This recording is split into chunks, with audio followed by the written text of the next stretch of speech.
The rotten tomato splattered across Thomas Brennan's back as he led his children past the general store. In 1882 Montana Territory, a man's reputation was the only currency that mattered, and Thomas had just been declared bankrupt in the eyes of Stillwater Falls. "Daddy, why are they laughing?" 6-year-old Emma tugged at his frayed coat sleeve, her voice small enough to break stone. Her twin brother, Samuel, clutched a wooden horse Thomas had carved from scrap pine, his knuckles white. Thomas didn't answer. He couldn't. The cluster of men outside Hargrove's Mercantile, ranchers in pressed wool, bankers in crisp collars, watched him pass with the cold amusement reserved for public spectacle. His boots, held together with wire and prayer, left uneven prints in the October mud. His hat brim drooped where the felt had worn through. The twins wore coats 2 sizes too small, hems fraying like the edges of his dignity. "Look at that," someone muttered loud enough to carry. "Brennan's still pretending he's got a working ranch." Thomas kept walking. The sound of his own heartbeat filled his ears. Steady, defiant, ashamed. 3 years ago, he'd buried his wife, Catherine, under a cottonwood tree on the ridge. Fever had taken her in 4 days, left him with twins who still called for their mama in the night, and a 100-acre spread that was drowning in debt.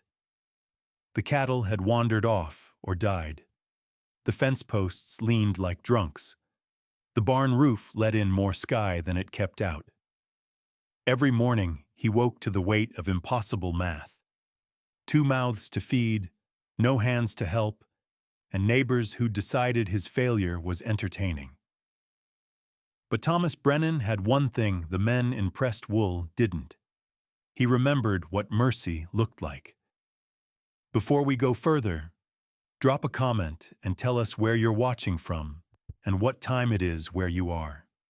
And if you're enjoying this story, hit that like button and subscribe. You won't want to miss how this unfolds. 5 years earlier, before Catherine's death, Thomas had been riding fence line near the Eastern Pass when he'd heard the scream. A stagecoach had overturned in a flash flood, the driver dead, the horses thrashing. Inside, a man in a fine suit was pinned beneath a trunk, water rising fast. Thomas had dragged him out, broken 2 ribs doing it, and carried him 3 miles back to town on horseback. The man, middle-aged, pale as parchment, had gripped Thomas's hand and whispered, "I won't forget this." Thomas never asked his name, never expected payment. That wasn't how kindness worked. The man had left town 2 days later, and Thomas had gone back to fixing fence and loving his wife and raising his children. He'd never spoken of it. Not once. In Stillwater Falls, humility was mistaken for weakness, and weakness was a sin. Now, as he led Emma and Samuel down Main Street, past the feed store and the saloon and the land office where men traded fortunes, like playing cards, Thomas felt the full weight of that silence. No one knew what he'd done. No one cared. All they saw was a man in rags, a widower too proud to beg, a rancher whose land would be auctioned by spring. The stagecoach arrived at noon, wheels clattering over the plank bridge, dust rising like a ghost. Thomas was hauling water from the creek when he heard the commotion. By the time he reached the edge of town, Samuel on his hip, Emma gripping his hand, a crowd had gathered. The coach door opened and a woman stepped down. She wore black silk, a widow's veil, and gloves that had never seen work. Her posture was straight as a rifle barrel, her gaze sweeping the street with the precision of someone used to being obeyed. "I'm looking," she said, her voice carrying over the murmurs, "for the man who saved my husband's life." Thomas froze. The crowd turned, slow as a shadow, and every eye found him. "You?" The The banker, Hargrove, laughed outright. "Lady, you've got the wrong man. Brennan here can't even save his own ranch." But the woman was already walking toward him. Her boots, polished, expensive, stopped inches from his broken ones. She lifted her veil, and Thomas saw eyes that had wept rivers, eyes that had loved and lost and remembered. "My husband," she said quietly, "told me about you before he died. He said you never asked for anything, never even told him your name." She reached into her coat and withdrew a folded document, sealed with red wax. "He made me promise to find you, to repay the debt." Thomas stared at the paper. "Ma'am, I don't—" "It's the deed to our land," she interrupted. 400 acres adjoining yours. Water rights, timber, grazing, it's yours." The street went silent. Hargrove's face turned the color of old meat. What happens when a town that mocked a man realizes they were standing beside a saint the whole time? And what will Thomas Brennan do with a gift that could make him the richest man in the territory? Or the loneliest? The deed felt heavier than iron in Thomas's calloused hands. Because in Stillwater Falls, land wasn't just property, it was power, and power made enemies faster than drought killed cattle. The woman introduced herself as Margaret Ashford, widow of Jonathan Ashford, the man Thomas had pulled from the overturned coach 5 years prior.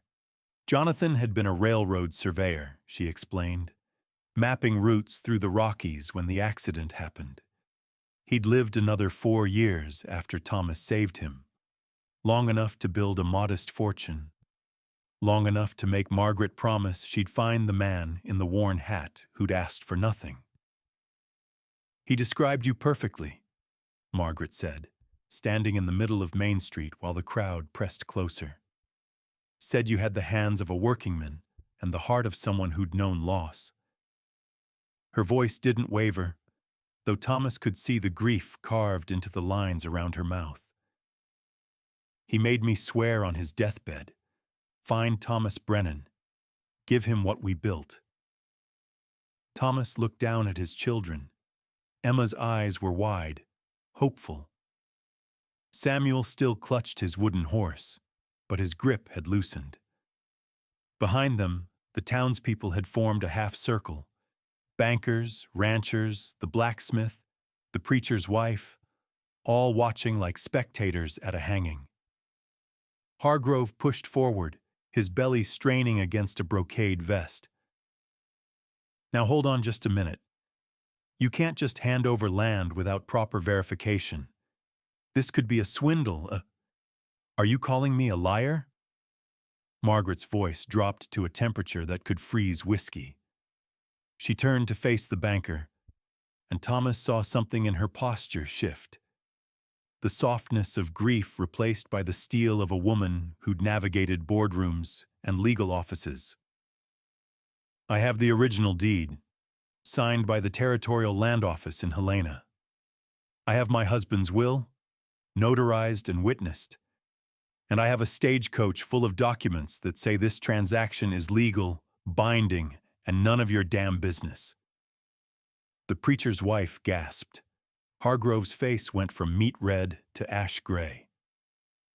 Margaret turned back to Thomas. "My husband told me something else. He said you'd try to refuse, that you'd say it was too much, that you didn't deserve it." She stepped closer, close enough that Thomas could smell lavender and sadness. But Jonathan was specific. He said a man who saves a life without expectation of reward is exactly the kind of man who should have the means to build something good. Thomas's throat tightened. He thought of Catherine, buried on the ridge. He thought of the twins, growing up in a house with gaps in the walls and shame in the streets. He thought of every morning he'd woken to impossible math. Every night he'd gone to bed hungry so Emma and Samuel could eat. "Ma'am," he said quietly, "I don't know what to say." "Say you'll accept it," Margaret replied. Say you'll build something that matters. The crowd shifted, uncomfortable. Because generosity exposed greed the way light exposed rot. Thomas signed the papers that afternoon in the land office, Margaret Ashford standing witness beside the territorial clerk. The adjoining 400 acres weren't just land. They included the best grazing in 3 counties, a year-round creek fed by snowmelt, and a stand of ponderosa pine worth a fortune to the lumber mills in Missoula. Combined with Thomas's original 100 acres, the Brennan Ranch was now one of the largest spreads in the territory. Hargrove watched from the corner, his jaw working like he was chewing glass. You'll need help, Margaret said as they walked back toward the hotel where she'd taken a room. Hands to work the land, supplies to rebuild. I can front you the capital if you need it. Thomas shook his head. You've done enough, ma'am. More than enough. Then let me do one more thing. Margaret stopped, her hand resting on the hotel door. Let me stay for a few weeks. Help you plan the rebuild. Jonathan would have wanted that. Thomas studied her face, the grief still fresh, the determination underneath. He understood what she wasn't saying, that returning to an empty house in St. Louis was unbearable. That purpose was the only antidote to loss. We don't have much, he said, but you're welcome. That evening, as the sun bled orange across the mountains, Thomas stood on his porch with Emma and Samuel. Margaret had insisted on buying supplies from Hargrove's store: flour, salt pork, coffee, fabric for new clothes, and the banker had practically choked on his own tongue taking her money. Now the twins sat at the table, their bellies full for the first time in weeks, while Margaret hummed softly, washing dishes in a basin. "Daddy," Emma whispered, tugging at his sleeve again. "Is the nice lady going to stay? For a little while, sweetheart?" "Good." Emma leaned against his leg. "I like her. She smells like Mama's garden." Thomas's chest ached. Catherine had grown lavender by the front steps before the fever, before everything fell apart. He'd let it die, unable to bear the smell of something so alive when she was gone. But now, watching Margaret move through his kitchen with quiet efficiency, Thomas felt something he hadn't felt in 3 years. Hope. The following morning, Thomas found a note nailed to his barn door. The handwriting was crude, the message clear. Some men don't deserve what they're given. Watch your back, Brennan. Margaret saw it too. She stood beside him, reading it in the pale dawn light, her expression unreadable. "They'll come for you," she said quietly. "Men like Hargrove don't forgive being made small." Thomas pulled the note down, crumpled it. Let them come. But as he led his children to breakfast, he couldn't shake the feeling that the gift he'd been given wasn't just land. It was a test, and Stillwater Falls was waiting to see if he'd survive it. Who are the men who profit from another man's failure? And what will they do when that failure becomes success? The first fence post went up at dawn, and by noon, Thomas wasn't alone. Because kindness, it turned out, had been watching all along, and it had a longer memory than cruelty. Thomas had expected to work in solitude, the way he'd done everything since Catherine died.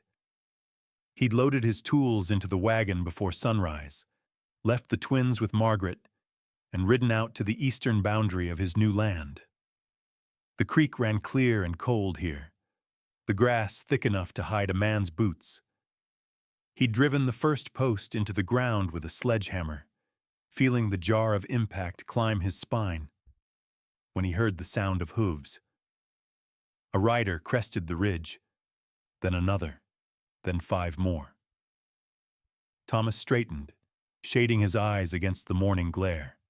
He recognized them, ranch hands from neighboring spreads, men who'd worked for wages and kept their heads down. None of them wealthy. None of them important in the eyes of Stillwater Falls. But every one of them had seen Thomas walk Main Street with his children, had watched the town mock him, and had said nothing. Until now.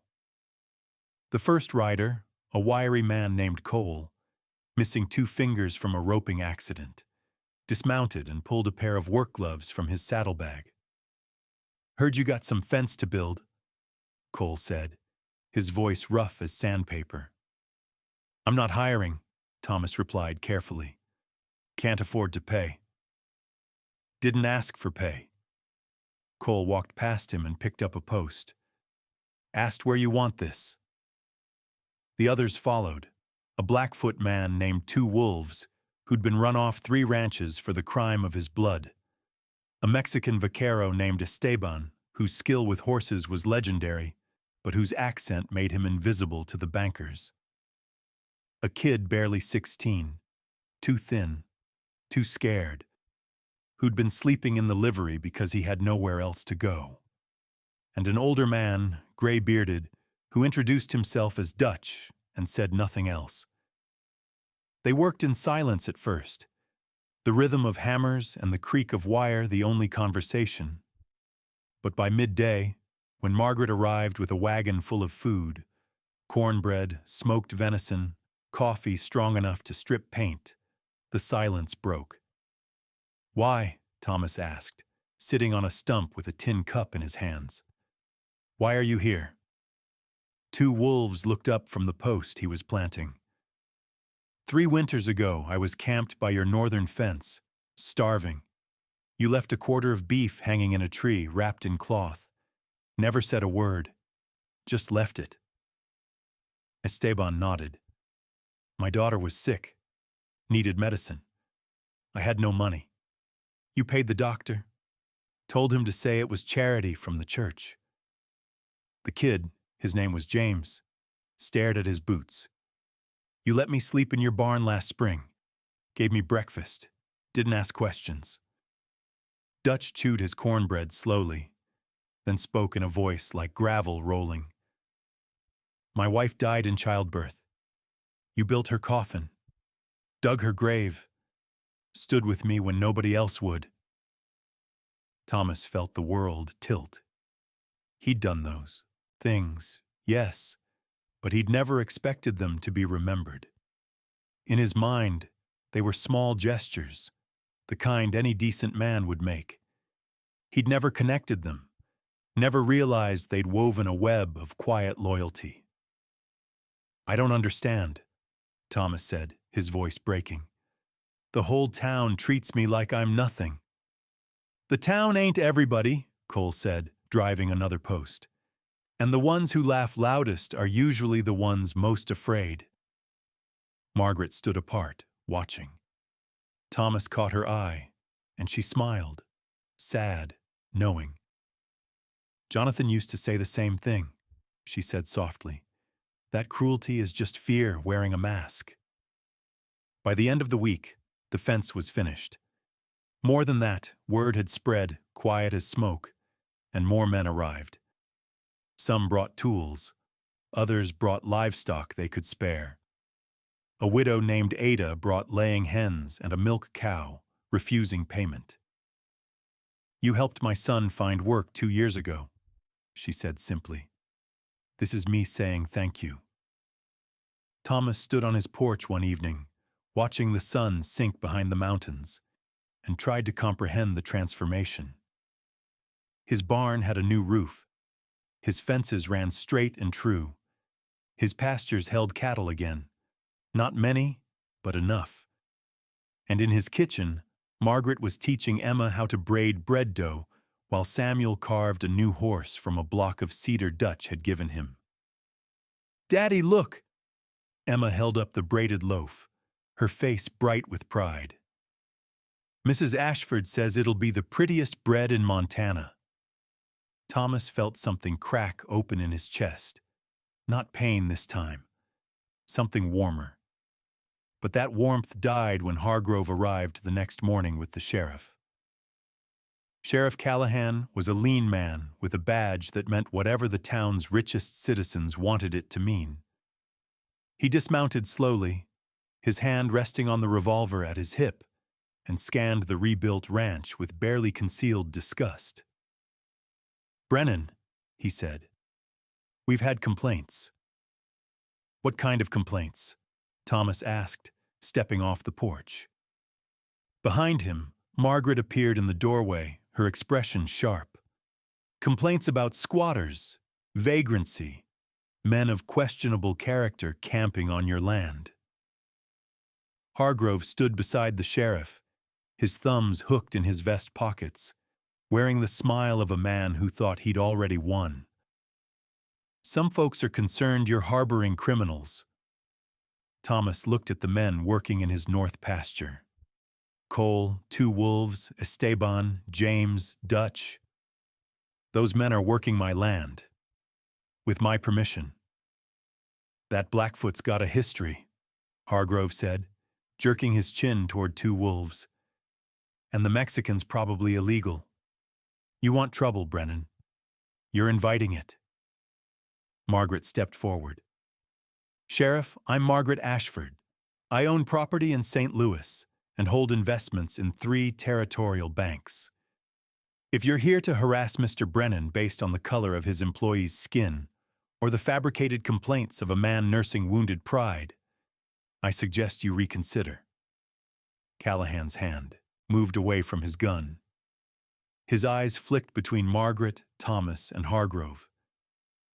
"Ma'am, I'm just doing my job." "Then do it somewhere else." Margaret's voice could have cut diamonds. "Unless you'd like me to wire the territorial governor and explain how his appointed sheriff is more interested in serving private grudges than upholding the law." The silence stretched long enough for a hawk to circle overhead, long enough for Hargrove's smile to curdle. "We'll be watching, Brennan," the banker finally said, climbing back onto his horse. "Men like you don't keep what they're given. You'll slip. And when you do, we'll be there." As they rode away, Thomas exhaled shakily.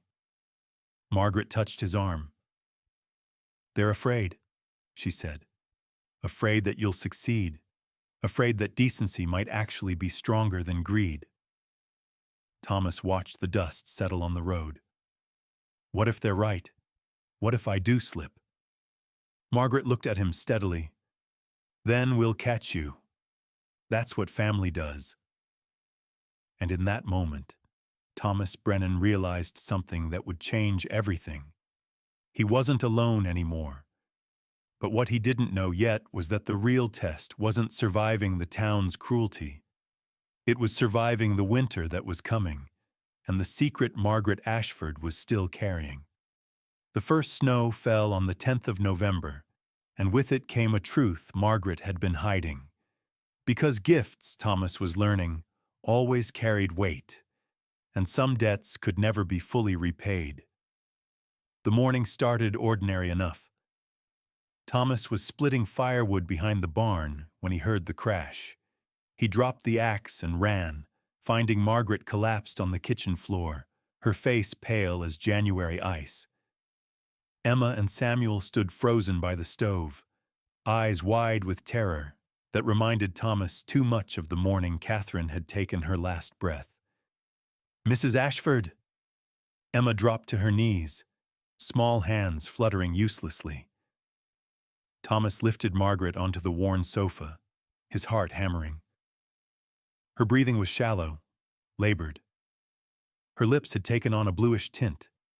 When her eyes opened, they were unfocused, distant. "The medicine," she whispered. "In my trunk. Blue bottle." Thomas sent Samuel running for the trunk while he loosened Margaret's collar. Emma brought water with shaking hands. When Samuel returned, Thomas found the bottle, laudanum, but something else too, a prescription label from a St. Louis physician dated 6 months prior. The diagnosis was written in cramped medical script: cardiac insufficiency. Prognosis poor. Margaret's hand found his wrist. I know what you're thinking. How long have you known? Thomas asked, his voice barely steady. Since before Jonathan died. She managed a weak smile. He went first. I thought that was a mercy, but the doctor said I had maybe a year, maybe less. The twins watched with the instinctive gravity of children who understand more than adults give them credit for. Thomas administered the medicine, helped Margaret sit up slowly. Color returned to her cheeks, but he could see it now, the fragility he'd mistaken for grief, the way she moved carefully, rationing her energy like a miser counting coins. Why didn't you tell me? He asked. Because you would have treated me like I was dying. Margaret's voice gained strength, and I needed to be useful, needed to finish what Jonathan asked, needed to matter before I... She didn't finish. Thomas sat back on his heels. Outside, the snow was falling heavier now, blanketing the ranch in white silence. How long do you have? The doctor said spring. Maybe. She looked at the twins, at the kitchen she'd helped restore, at the windows now covered with real curtains instead of rags. But I've had 2 good months here. 2 months of purpose. That's more than most people get at the end. Emma climbed onto the sofa, curling against Margaret's side with the fearless affection of childhood. You can't leave, she said simply. We just got you. Margaret's eyes filled. Oh, sweetheart. The winter tested them in ways Thomas hadn't anticipated. The snow came early and stayed late, piling in drifts that buried fence lines and turned the world into a white maze. The men who'd helped rebuild, Cole, 2 Wolves, Esteban, James, Dutch, had moved on to other work, though they checked in when the roads allowed.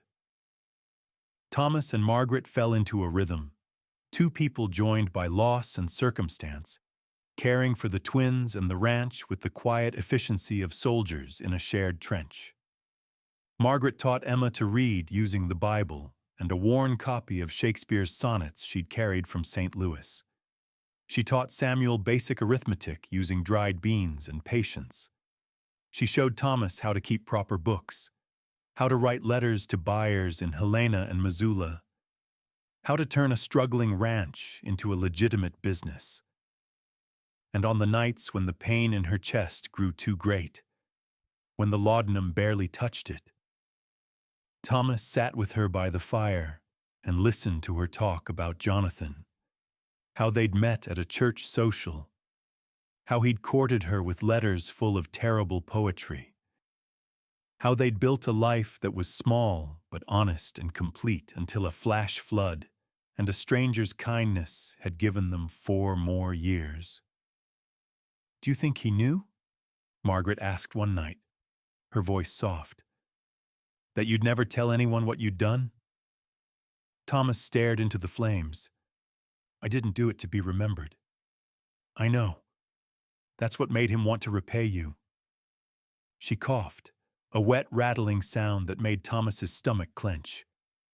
Jonathan said the world was full of men who performed kindness like a stage play, all for applause. But you saved his life like you were mending a fence. Just something that needed doing. He didn't owe me anything. That's not how love works. Margaret looked at him with an intensity that made him uncomfortable. When someone saves what you treasure most, you spend the rest of your life trying to balance the scales, even if the scales were never meant to balance.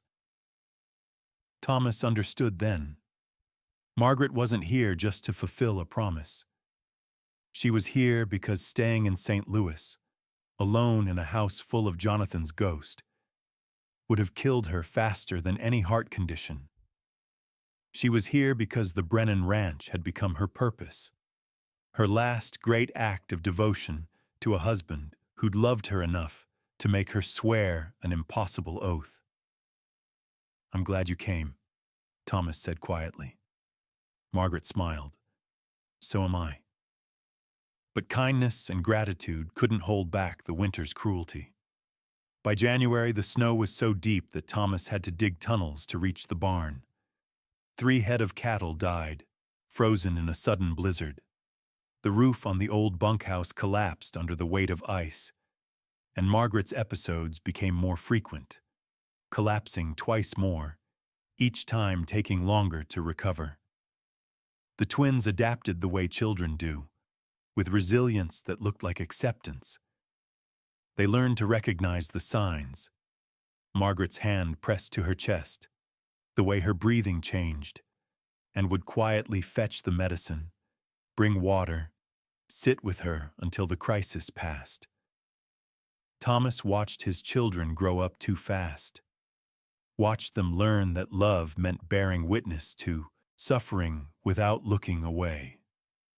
One February morning, after a night when Margaret's heart had seized so badly Thomas thought he'd lose her, he stood on the porch, watching the sun rise blood-red over the mountains. Dutch had ridden in the day before with supplies, and now he joined Thomas in the cold silence. "She's dying," Thomas said flatly. "I know." Dutch packed his pipe, struck a match. "Question is, what are you going to do about it?" "What can I do? I'm not a doctor." "No, but you're a man who knows how to make a place matter." Dutch puffed smoke into the frozen air. "That woman came here to finish something. Make sure she sees it finished." Thomas looked back through the window. Margaret sat at the table with Emma and Samuel, teaching them a song Catherine used to sing.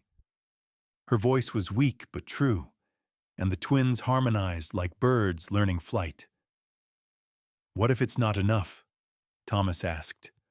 "What if finishing it doesn't save her?" Dutch studied him with eyes that had seen too much. "Son, saving her ain't the point. Letting her save you, that's the gift." By March, Margaret could no longer leave the house. She spent her days in the rocking chair by the fire, wrapped in quilts, watching the twins play and Thomas work. She'd made him promise not to send for a doctor, not to waste money on treatments that wouldn't work. Instead, she asked for paper and ink and spent her remaining strength writing letters.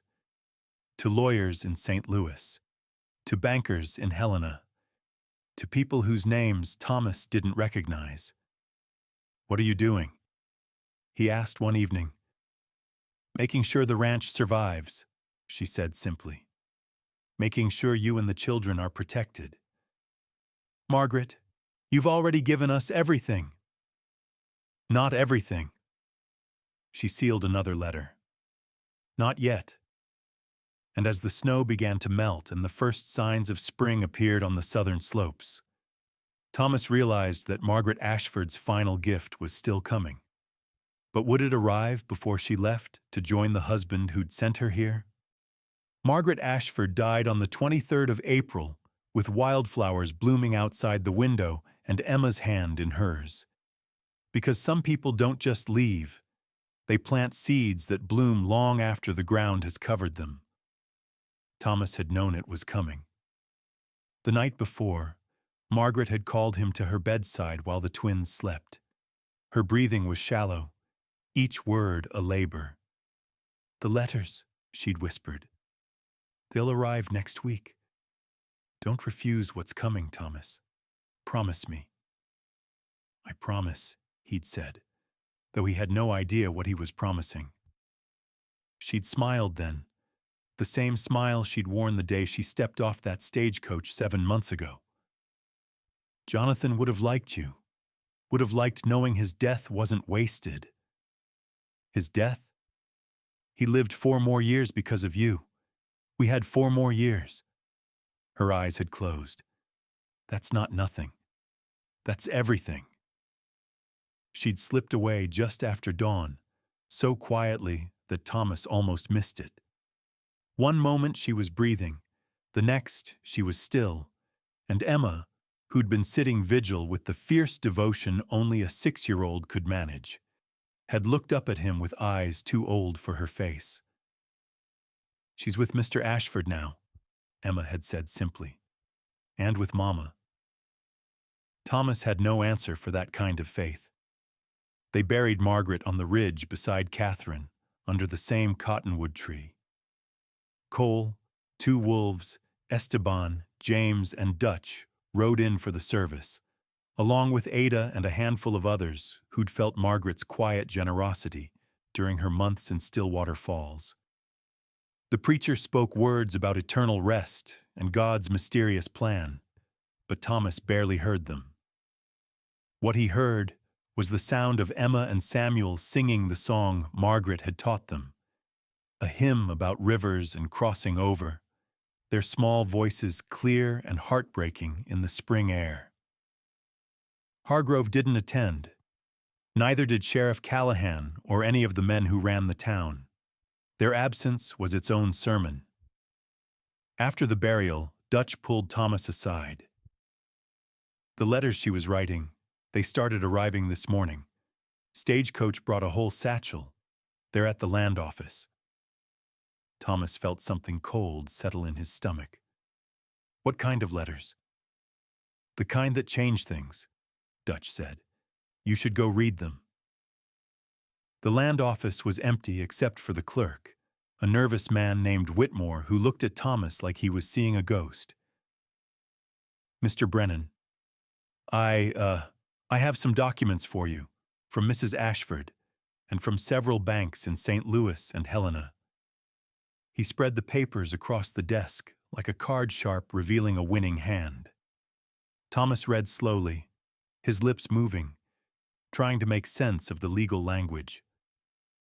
But certain phrases jumped out clear as rifle shots.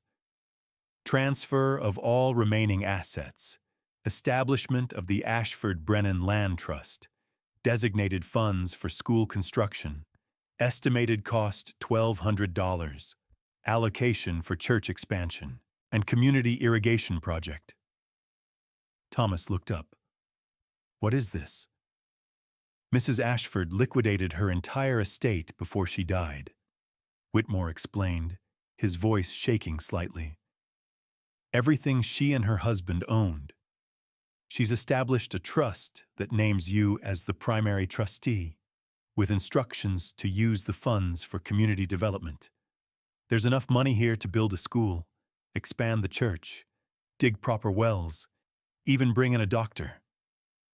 The room tilted. How much? Total assets transferred, Whitmore consulted a ledger. Approximately $18,000. Thomas sat down hard. $18,000. More money than most men in Montana Territory would see in 3 lifetimes. Margaret had died with nothing, had given everything away, and had made Thomas the steward of it all. There's more, Whitmore said, pulling out another document. She purchased the land adjacent to Hargrove's Mercantile, 5 acres on Main Street. The deed is in your name, with a stipulation that it be used for public benefit. A school, a meeting hall, something that serves everyone. Thomas stared at the deed. The land Whitmore was describing sat at the heart of Stillwater Falls, prime real estate that Hargrove had been trying to buy for years.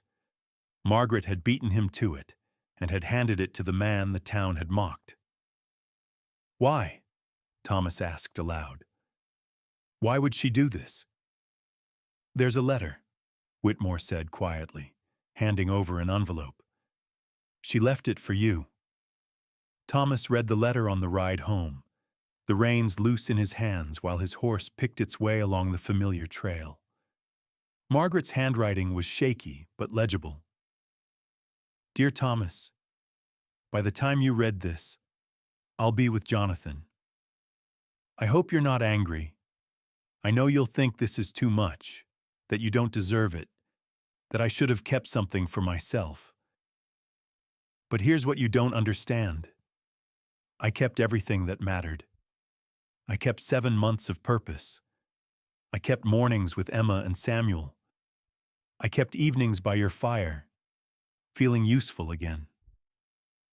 I kept the memory of Jonathan's face when he talked about you, the way he smiled when he made me promise to find you. You gave my husband 4 more years of life. I'm giving you the means to build something that will outlast us all. The money isn't charity, Thomas. It's investment.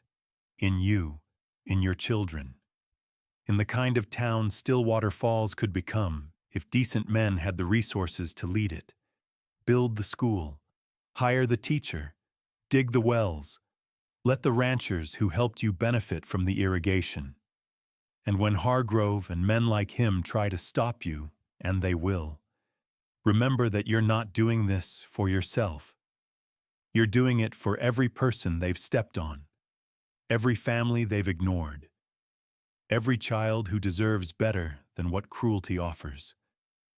You saved Jonathan without asking for anything. Now save this town the same way. With love and gratitude.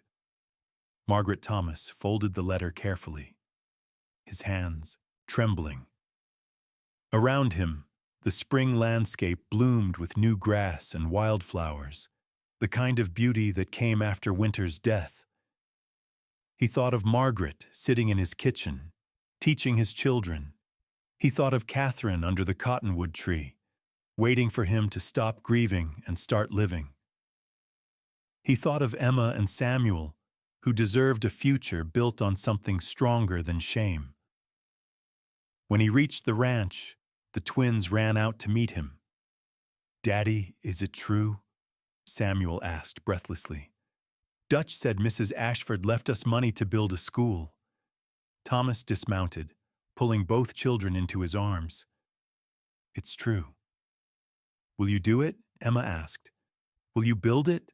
Thomas looked at his ranch, rebuilt, restored, alive again with possibility. He looked at the ridge where 2 good women rested.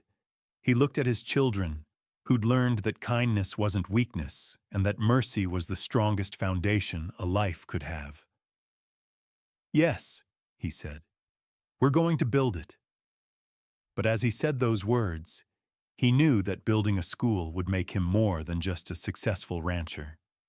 It would make him a threat to every man who'd profited from Stillwater Falls, staying small, ignorant, and easily controlled. And threats, in Montana territory, had a way of disappearing. How far would desperate men go to stop a school that would teach their workers to read contracts and their children to demand better? The school burned on a Saturday night in late May, 3 days before the first students were supposed to arrive. Because progress, Thomas learned, was something small men would rather destroy than witness. He'd been working on the building for 6 weeks, using Margaret's funds to hire carpenters and purchase lumber from Missoula. The structure had risen on that 5-acre plot on Main Street, simple but solid, with real glass windows and a bell tower that could be heard from every corner of town. Thomas had hired a teacher, a young woman named Miss Carolyn Reed from Denver, who'd arrived with 3 trunks of books and a determination that matched Margaret's. The desks were built, the slate boards installed. Emma and Samuel had spent the afternoon before the fire arranging wildflowers on Miss Reed's desk, their excitement infectious. Thomas woke to Samuel shaking his shoulder, the boy's face illuminated by an orange glow that had no business existing at midnight. "Daddy, the school's on fire!" By the time Thomas reached Main Street, half the town was already there. Flames climbed the walls like living things, consuming wood and dreams with equal hunger. Men formed bucket brigades from the creek, but it was useless. The fire had been set with purpose, with accelerant, designed to destroy completely. Thomas stood in the street, watching 6 weeks of work and $1,800 of Margaret's legacy turn to ash and smoke. "Shame," someone said behind him. "Real shame. But I suppose that's what happens when you build with cheap lumber." Thomas turned. Hargrove stood there in his nightshirt and coat, his face illuminated by flames, wearing an expression that wasn't quite sadness and wasn't quite satisfaction. Just beside him stood Sheriff Callahan and three other men Thomas recognized, ranchers who'd been buying up land around Stillwater Falls, men who'd made their fortunes by keeping their workers ignorant and their competition weak. "Wasn't cheap lumber," Thomas said quietly. "It was the best money could buy." Still burned, though, didn't it? Hargrove's smile was thin as razor wire. "Guess that's a sign. Some things aren't meant to be." Cole appeared at Thomas's elbow, his two-fingered hand gripping a shovel. "Found kerosene cans behind the building," he said loud enough to carry. "Fresh. Still smell like Hargrove's mercantile stock." The crowd shifted, murmuring. Hargrove's smile died. "You accusing me of something?" the banker asked, his voice hardening. "I'm saying what I found," Cole replied evenly. Sheriff Callahan stepped forward. "Now let's not jump to conclusions. Could have been drifters, hobos, hell, could have been an accident." At midnight, two wolves emerged from the shadows, his face impassive but his eyes burning. "With accelerant poured in three corners? That's not accident. That's murder." "Murder of a building," Callahan corrected.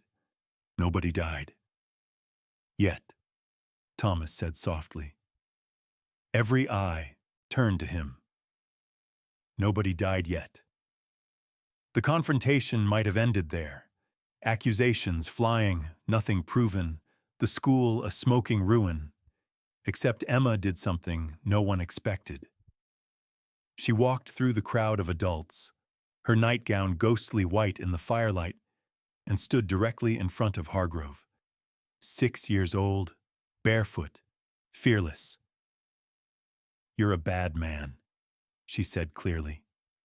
"Mrs. Ashford said bad men are just scared little boys who never grew up.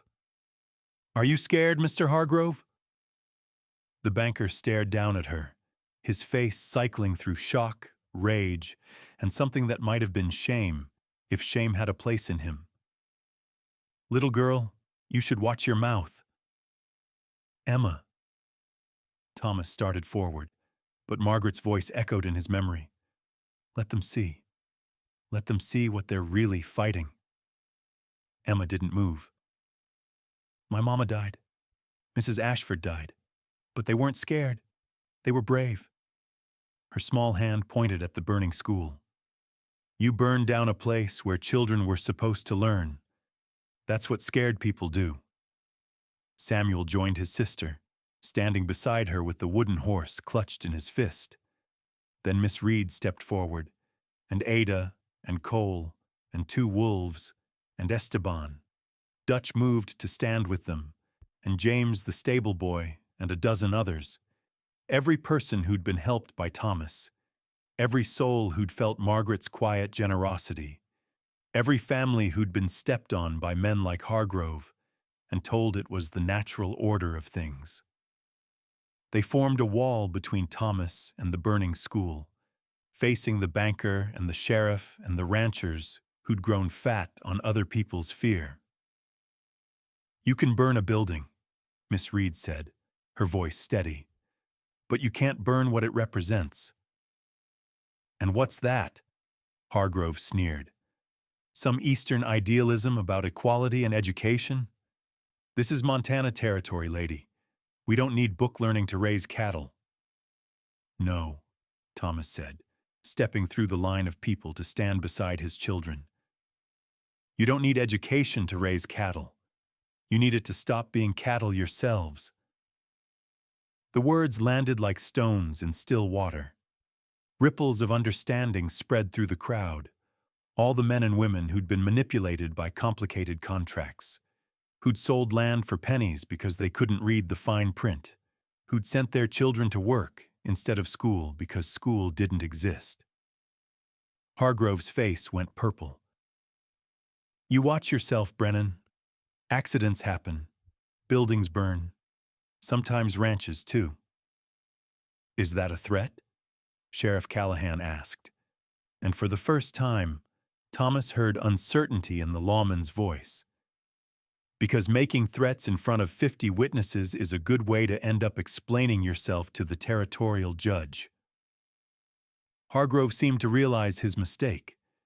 He looked around at the crowd, seeing not the scattered, frightened individuals he'd expected, but a unified mass of people who were tired of being afraid. His power, Thomas understood, had always rested on isolation, on keeping people separate, on making everyone think they were alone in their suffering. Margaret's money and Thomas's kindness had created something Hargrove couldn't control: community. "This isn't over," the banker hissed, backing away. "You think you're better than everyone else, Brennan? You think some dead woman's money makes you a saint? You're nothing. You'll always be nothing."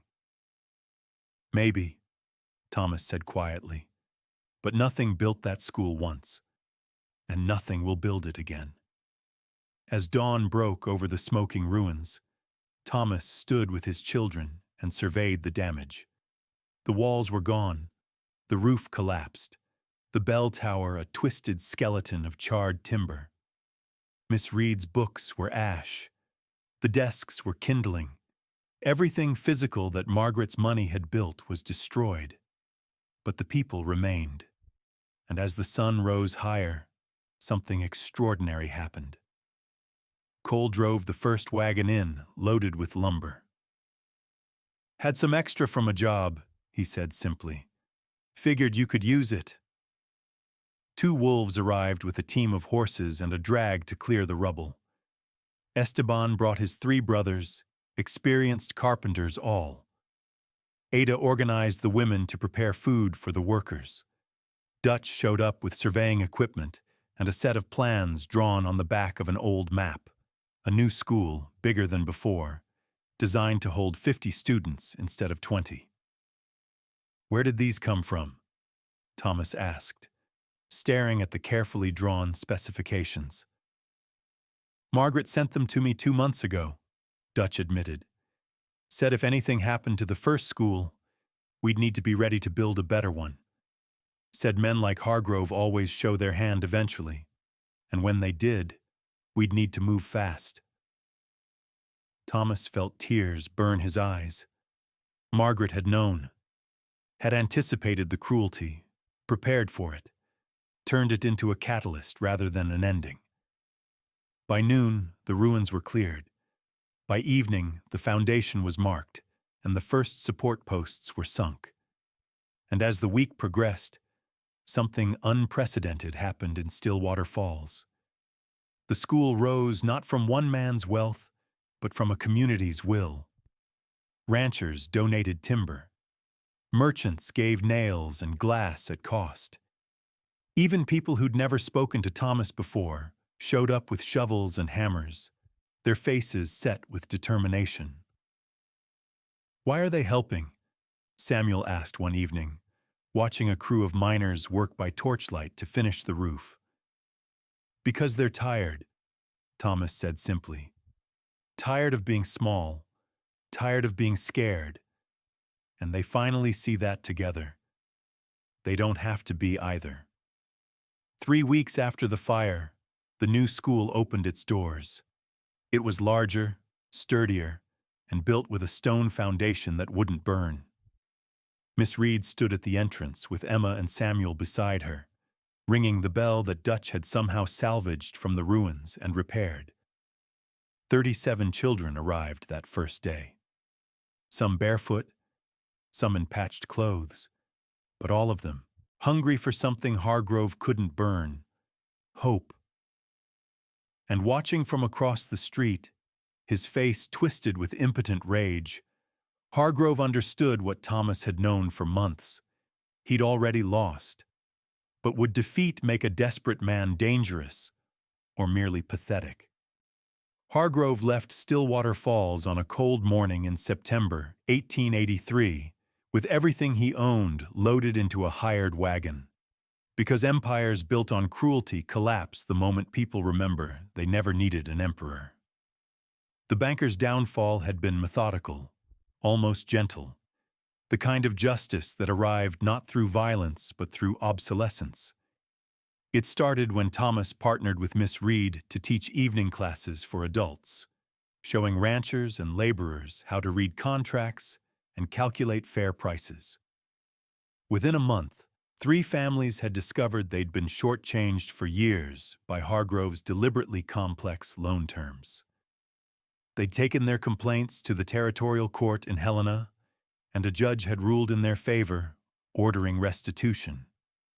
Then Ada had opened a small lending cooperative using a portion of Margaret's trust fund, offering fair interest rates to families who'd been trapped by Hargrove's predatory terms. One by one, people refinanced, paid off their debts, and walked away from the mercantile's financial stranglehold. The final blow came when the railroad announced plans to run a spur line through Stillwater Falls, not because of Hargrove's lobbying, but because Thomas had used Margaret's remaining connections in St. Louis to petition the Territorial Transportation Committee. The railroad meant new commerce, new jobs, and new merchants who would compete with Hargrove's monopoly. By August, the mercantile was struggling.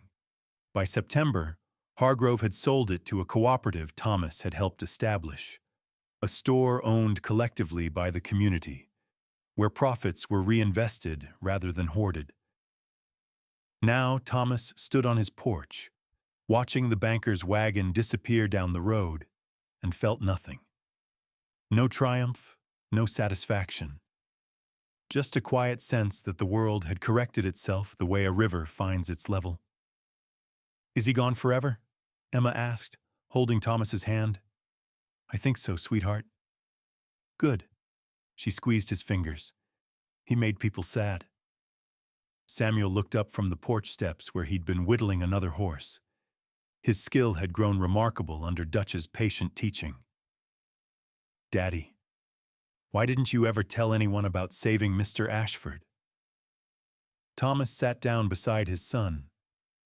"Because kindness isn't a trade, Samuel. You don't do good things so people will owe you. You do them because they need doing. But if you'd told everyone, they wouldn't have been mean to you." "Maybe. But then I wouldn't have known who my real friends were." Thomas gestured to the ranch, the rebuilt barn, the full pastures, the fence line stretching toward mountains already dusted with early snow. "And Mrs. Ashford wouldn't have found me. Sometimes the hard path leads to the best places." The school thrived through that autumn. Miss Reed proved to be a teacher of remarkable patience and innovation, adapting lessons for children who'd never held a book and adults who'd worked their entire lives without reading a single word. She taught Emma and Samuel alongside miners' sons and ranchers' daughters, creating a classroom where status meant nothing and curiosity meant everything. Thomas served on the school board along with Ada, 2 wolves, and a reformed Sheriff Callahan. The lawman had quietly changed sides after the fire, realizing that his badge meant nothing if it only protected the powerful. Together they planned an expansion, another classroom for the following year, and a small library using books donated from churches in Denver and St. Louis. One October evening, after the harvest was in and the first real cold had settled over the territory, Thomas stood on the ridge where Catherine and Margaret lay buried. He'd brought wildflowers, the last blooms before winter killed them. Placing them on both graves, he sat with his back against the cottonwood tree and watched the sun sink behind mountains that had witnessed everything. "I did it," he said quietly, talking to the dead the way the living do when they need to hear their own voice. "Built the school, helped the town, raised the kids right, I think. They're reading Shakespeare now, Catherine. Margaret taught them before." His voice cracked. "Before she left." The wind moved through the dying grass, carrying the scent of snow coming. "I still don't understand why," Thomas continued. "Why Margaret gave everything. Why you had to go so soon. why any of it happened the way it did. He pressed his palms against his eyes. But Emma said something last week. She said maybe God's plan isn't about making us happy. It's about making us useful. And I think she might be right. Below, in the valley, Stillwater Falls glowed with lamplight. The school stood at its heart, solid and permanent, a declaration that knowledge mattered more than gold. Thomas could see children playing in the street, families walking home from the cooperative store, smoke rising from chimneys that warmed houses where people no longer lived in fear of debt or drought, or men who profited from their suffering. "I miss you both," Thomas whispered. "Every day. But I'm grateful too, for the time we had, for what you taught me." He stood, brushing dirt from his trousers. "I'll take care of them, Catherine, Emma and Samuel. I'll make sure they know kindness isn't weakness. I'll make sure they remember." The winter of 1883 brought heavy snow, but no hardship. Thomas's ranch prospered with the collective irrigation system his neighbors had built, using Margaret's trust fund. The school never closed. Even during the worst storms, Dutch had designed the building with a large stove and plenty of storage for firewood. Miss Reed kept teaching, and on days when the children couldn't travel, she boarded with families throughout the valley, bringing education door to door like a circuit preacher bringing gospel. By spring of 1884, Stillwater Falls had transformed. The Tsuk Railroad spur was complete, bringing manufactured goods and taking local products to markets in Helena and beyond. New families arrived, merchants, craftsmen, a doctor who'd heard about the community cooperative and wanted to be part of something rare and good. The church expanded, the creek irrigation system reached more ranches, and talk began about incorporating as an official town with elected leadership. Thomas was nominated for mayor in a meeting at the school. He declined, suggesting instead that Ada take the role. She had Margaret's head for business and a lifetime of watching men make decisions she could have made better. Ada accepted and became the first female mayor in Montana Territory, a fact that made newspapers as far away as San Francisco. Emma and Samuel, now 8 years old, had become fixtures at the school. Emma helping younger children with reading, Samuel teaching woodworking in a small shop Dutch had built behind the main building. They spoke of their mother and Margaret with equal reverence, understanding in the way children eventually do that love doesn't divide, it multiplies. One afternoon in late May, as Thomas was mending fence on the eastern boundary of his land, a rider approached. The man was young, well-dressed, with the careful posture of someone who'd grown up with privilege. "Mr. Brennan?" the rider asked, dismounting. "Thomas Brennan?" "That's right." The young man extended his hand. "My name is Daniel Ashford. Margaret Ashford was my aunt. I've been searching for you for 6 months." Thomas felt the world shift. "I didn't know Margaret had family." "She didn't speak much about us. We disappointed her, I think." Daniel pulled an envelope from his coat. "My aunt's lawyer in St. Louis asked me to deliver this personally. It's the final piece of her estate, something she wanted you to have only after the school was built and successful." Thomas opened the envelope with trembling fingers. Inside was a single document, the deed to Margaret's house in St. Louis, along with a letter in her familiar handwriting. "Thomas, if Daniel is reading this to you, then I've been dead at least a year, and the school has survived. I knew it would. I knew you would make sure of it. The house in St. Louis is yours to do with as you wish. Sell it, rent it, live in it if Montana ever stops feeling like home. But I suspect you'll do what I would do. Turn it into something useful. Maybe a home for children without families. Maybe a school like the one you built in Stillwater Falls. I don't believe in accidents, Thomas. I don't think Jonathan's coach overturning was random, or that you happened to be nearby, or that I happened to find you before I died. I think some lives are meant to intersect, like rivers flowing together to become something stronger than either could be alone. You saved my husband. You saved me from meaningless grief. And you saved a town that didn't even know it needed saving. That's not nothing, Thomas. Brennan, that's everything. Use the house well, and tell Emma and Samuel that I loved them. Tell them kindness is the only inheritance that matters. Always, Margaret Thomas folded the letter carefully.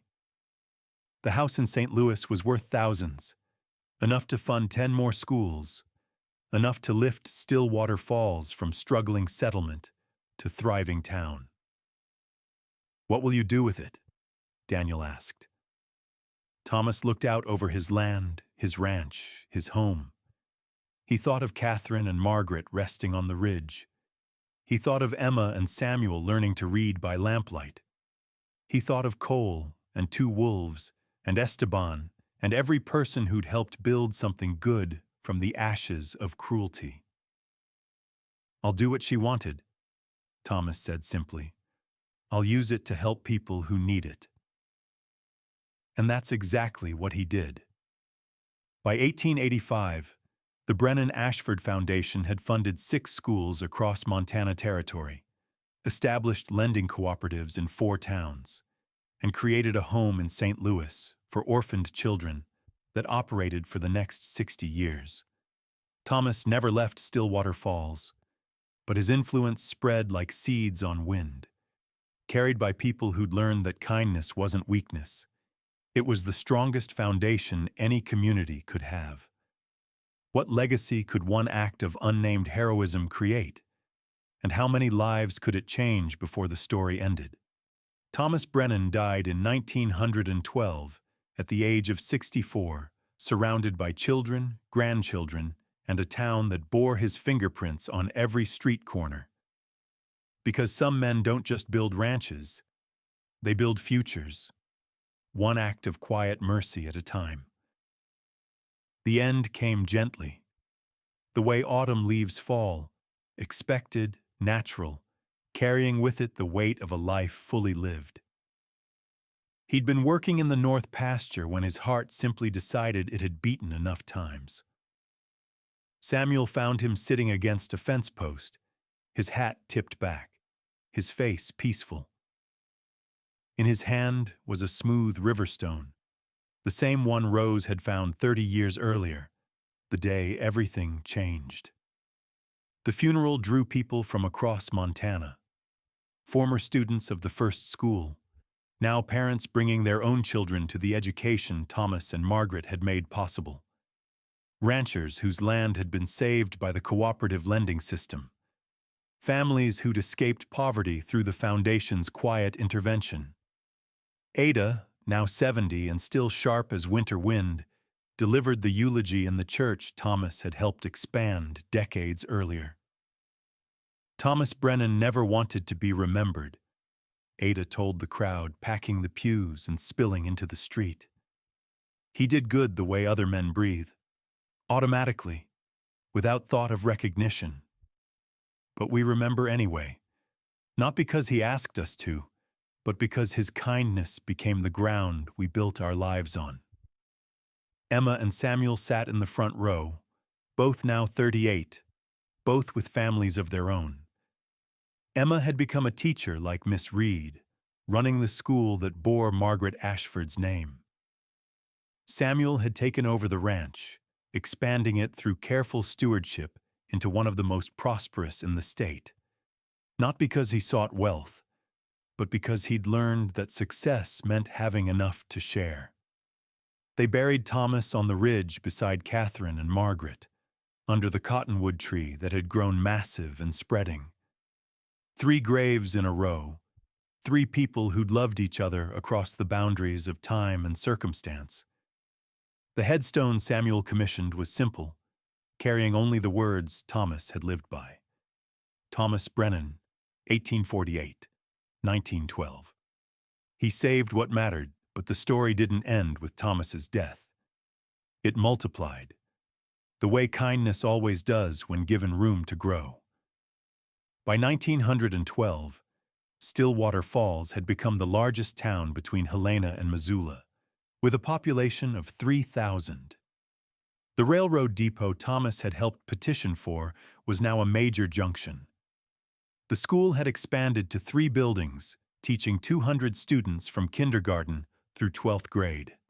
The Brennan Ashford Foundation had funded 17 schools across Montana, established a teachers' college in Missoula, and created lending programs that had lifted hundreds of families out of generational poverty. Miss Caroline Reed, now 71 and retired, had trained 43 teachers who carried her methods to schools across the West. The cooperative store model that replaced Hargrove's Mercantile had spread to 6 other towns, proving that commerce could serve community rather than exploit it. And the orphanage in St. Louis that Margaret's house had become had sheltered over 800 children, many of whom went on to become teachers, doctors, and advocates for the powerless. The ranch itself remained in the Brennan family, worked by Samuel and his 3 sons, who'd learned from their grandfather that land was a trust, not a possession. They kept the original homestead exactly as Thomas had left it. The carved wooden horses on the mantel, the worn Bible on the table, the rocking chair where Margaret had spent her last months. It became a kind of shrine, though Samuel hated that word. It's just a reminder, he'd tell visitors, that ordinary people can do extraordinary things when they stop waiting for permission. Emma continued teaching until she was 65, retiring only when arthritis made holding chalk painful. She'd taught 3 generations of Stillwater Falls children, many of whom went on to universities in the East, carrying with them the lesson that education was the great equalizer. On her last day, her students, ranging from 6 to 60, filled the Margaret Ashford School auditorium for a ceremony where they read testimonials about how she'd changed their lives. "My grandmother taught me," Emma said in her brief speech, tears in her eyes, "that kindness isn't optional. It's not something you do when convenient. It's the foundation everything else is built on. My father lived that. Margaret Ashford died proving it. And every one of you carries that forward." In 1935, during the depths of the Great Depression, the Brennan Ashford Foundation's cooperative lending model saved Stillwater Falls from the devastation that destroyed similar towns across Montana. When banks failed and foreclosures swept the country, the cooperative, funded by decades of careful reinvestment, extended no-interest loans to struggling families, allowing them to keep their land and homes. The foundation's board, which included 2 of Samuel's children and 1 of Emma's, made the decision unanimously. This is what Thomas and Margaret would have wanted.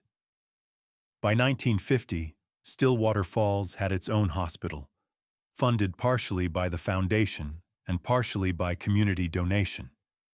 The dedication plaque read, "In memory of Catherine, Margaret, and Thomas Brennan, who taught us that caring for each other isn't charity, it's responsibility."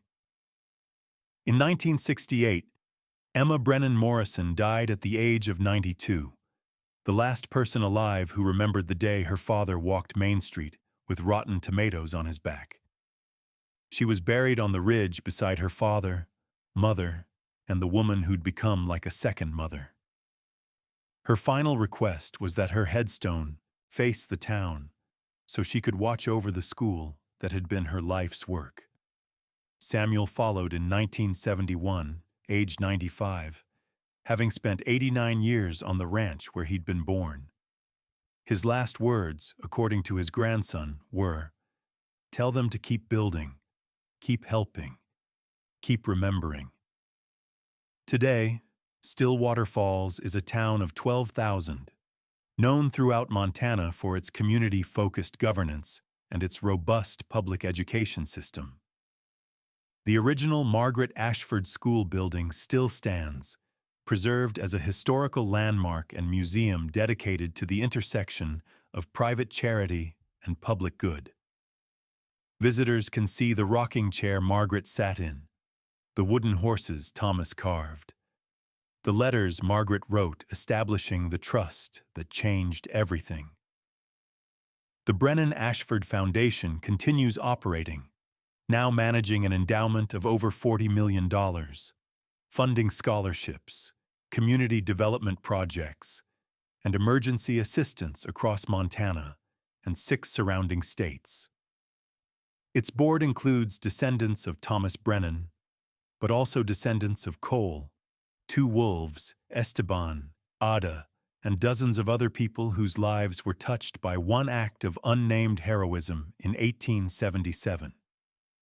The ranch remains in the Brennan family, worked by Thomas's great-great-great-grandchildren, who maintain the original homestead as both home and memorial.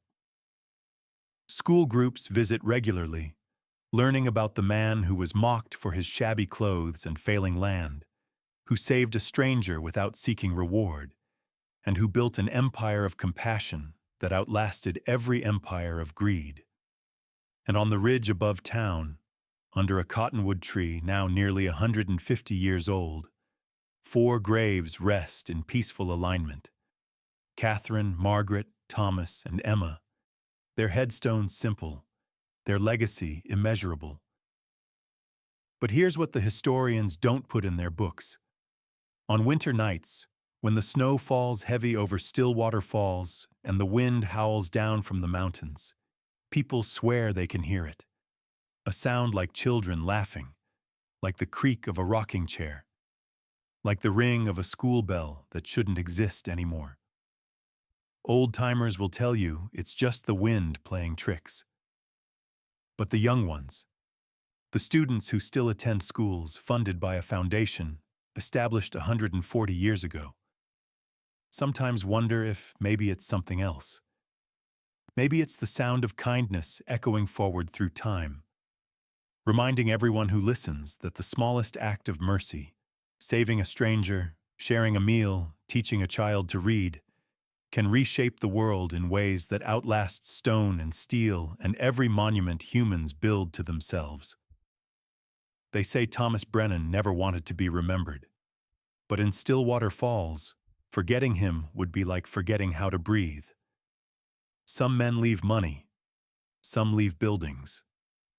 Thomas Brennan left a legacy that proved love is always stronger than cruelty, and that sometimes the greatest fortunes are built not with gold, but with grace. If this story moved you, leave a comment telling us what act of kindness you've witnessed that changed someone's life. Hit that like button, subscribe for more incredible true stories, and remember, you never know when your small act of mercy might become someone else's turning point. Thanks for watching, and we'll see you in the next one.